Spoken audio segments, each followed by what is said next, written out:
자, 미국의 연방준비은행과 연방소득세에 대해서 잠깐 봅시다. 미국은 중앙은행이 없었다고 제가 말씀드렸죠. 1907년에 공황이 발생합니다. 도화선은 뉴욕의 은행에서 예금 인출 사건이 일어나요. 이게 뱅크런이라 그러죠. 사람들이 다 가가지고 내가 예금한 돈 내놔라고 하고 모든 사람이 다 가면 돈이 없죠. 그죠? 지불준비금이라고 해서 약 한 8%나 10%나의 돈만 갖고 있지 나머지는 다 벌써 다 대출해 줬죠. 근데 모든 사람이 다 가서 돈 내놓으라 그러면 이제 돈이 없다 이렇게 나오는 거죠. 그걸 이제 뱅크런이라 그럽니다. 두 개 은행이 파산한다는 소문이 돌면서 어이쿠 이게 안 되겠다 그래가지고 뉴욕 시민들이 다 은행에 가가지고 내 돈 찾겠다고 하죠. 그러니까 이제 은행이 돈이 없죠. 자, 이런 문제가 일어나니까 모건 가문 금융재벌이죠. 유럽에서 1억 달러어치의 금을 들여와요. 돈 많다 이거죠. 그죠? 돈 많다라는 인식을 주고요. 그래서 사람들로부터 신뢰감을 얻습니다. 그리고 뭐라고 얘기하냐면 두 금융기관에 지불 준비금이 부족하다면 자신들이 대신 지급해 주겠다 이렇게 호언장담해요. 그러니까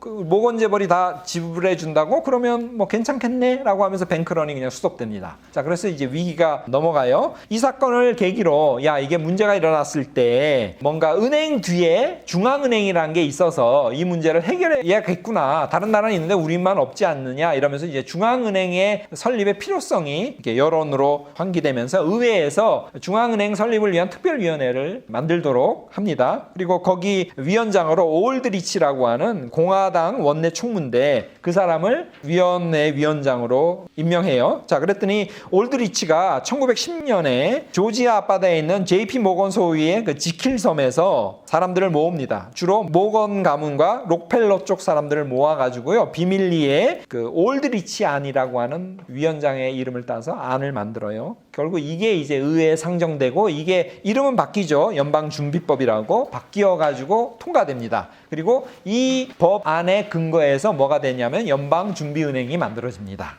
근데 보시면 이름은 연방준비은행인데 이게 국가은행이 아니라는 거 기억하시기 바랍니다. 잉글랜드 은행도 주주는 그 돈을 출자한 사람들이라고 그랬지 않습니까? 그러니까 12개의 지역 연방준비은행들이 모여서 중앙연방준비은행이 되거든요. 근데 지역 연방준비은행은 각 지역의 상업은행들이에요. 상업은행들로 구성된 겁니다. 그러니까 결국 연방준비은행은 상업은행들이 연방준비은행을 좌지우지한다고 보시면 돼요. 통화, 돈은 그 미국 화폐청에서 찍어내지만 돈은 미국 국가가 찍어내지만 모든 것을 컨트롤하는 것은 상업은행들이다라는 거 기억하시기 바랍니다. 그래서 이제 그 상업은행들이 화폐 발행권을 갖지 않습니까? 그래서 은행가들이 인쇄한 돈을 정부에게 빌려주고 정부는 대신 뭐를 담보로 하냐면 국채라고 하면 빚증서죠. 그죠? 빚증서를 은행에 맡기고 은행은 그거에 근거해서 돈을 찍어요. 돈을 찍어가지고 국가에게 줍니다. 근데 국가는 거기다 뭘 줘야 돼요? 플러스 이자를 지급해야죠. 그죠?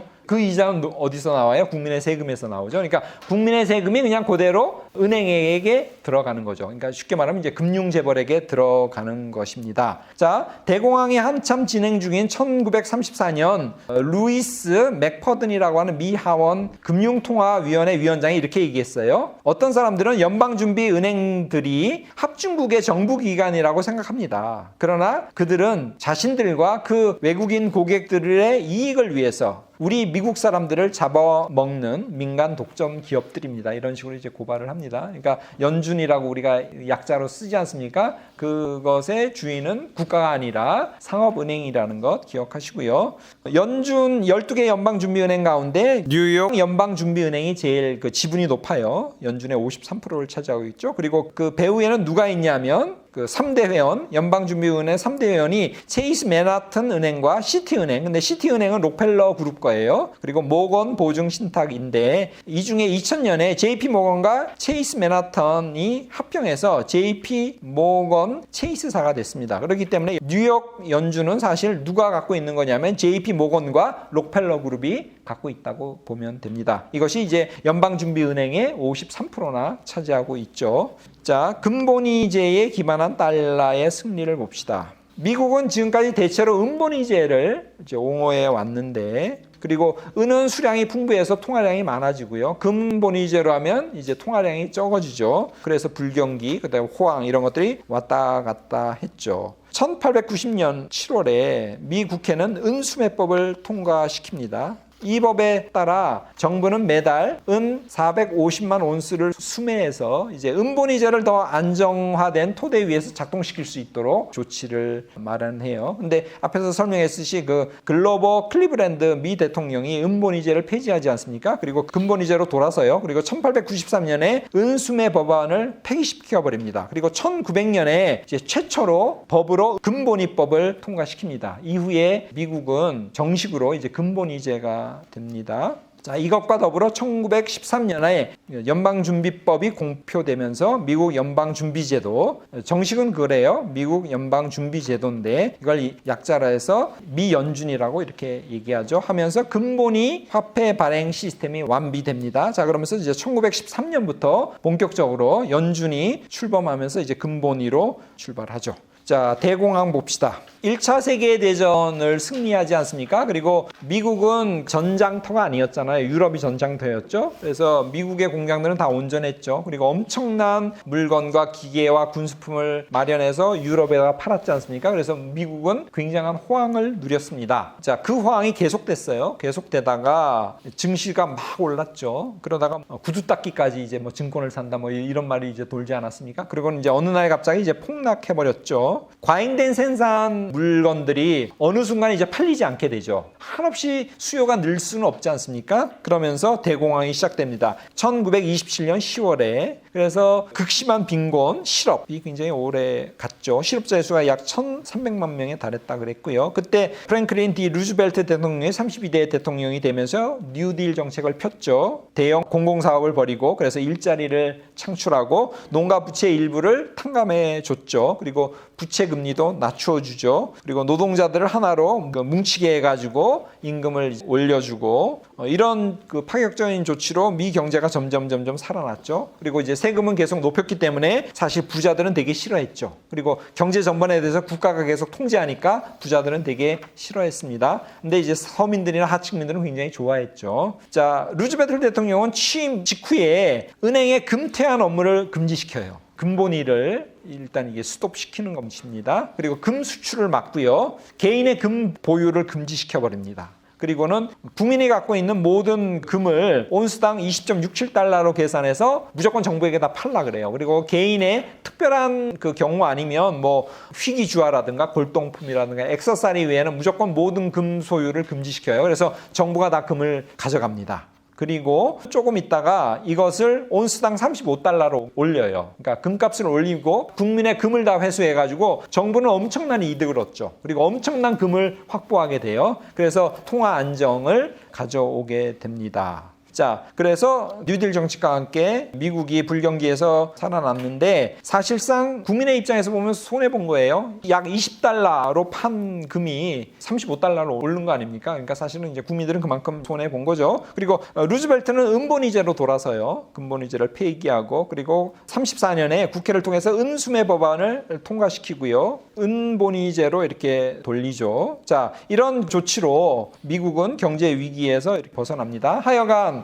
미국에서 시작된 불경기가 전 세계로 다 이렇게 퍼지지 않습니까? 결국 그렇게 되면서 실업자들이 많아지고 국민들의 불만이 일어나니까 독재자들이 그 기회를 보고 여러 정치적, 사회적 불안을 이용해서 독재자들이 특별히 이제 제일 대표적인 사람이 히틀러죠, 그죠? 그런 사람들이 등장하면서 결국 뭘로 이어지냐면 2차 세계대전으로 이어집니다. 자, 2차 세계대전에서는 이제 미국하고 그 유럽의 연합군들이 이겼죠. 그 이후에는 이제 냉전이 찾아오죠. 그리고 냉전은 1991년에 소련의 붕괴로 끝나게 됩니다. 자, 브레턴 우주 체제 잠깐 봅시다. 2차 세계대전을 거치면서 미국이 또 1차 세계대전 때와 마찬가지로 엄청난 이익을 얻죠. 많은 군수품을 생산하고 공장들이 그대로 다 그 폭격이나 이런 거로부터 전장터가 아니었기 때문에 보호되었고 서유럽의 여러 나라들이 결국은 갖고 있는 금을 팔아가지고 미국으로부터 무기를 사야 되지 않습니까? 그래서 전 세계의 금이 다 어디에게로 모이냐면 미국에게 모입니다. 그래서 전 세계 금의 76%를 혜택을 1944년에 미국이 갖고 있었습니다. 종전되기 1년 전에 44국 대표가 미국의 뉴햄프셔주의 브레턴 우즈시에 모여서 앞으로 이제 전후에 이 국제 경제를 어떻게 운영할 건지에 대해서 논의합니다. 이게 이제 브레턴 우즈 체제라고 해요. 여기서 결국 국제 결제 화폐를 뭘로 할 거냐라고 할 때 이제 결국 달러로 하자라는 안이 여기서 이제 통과되고요. 그리고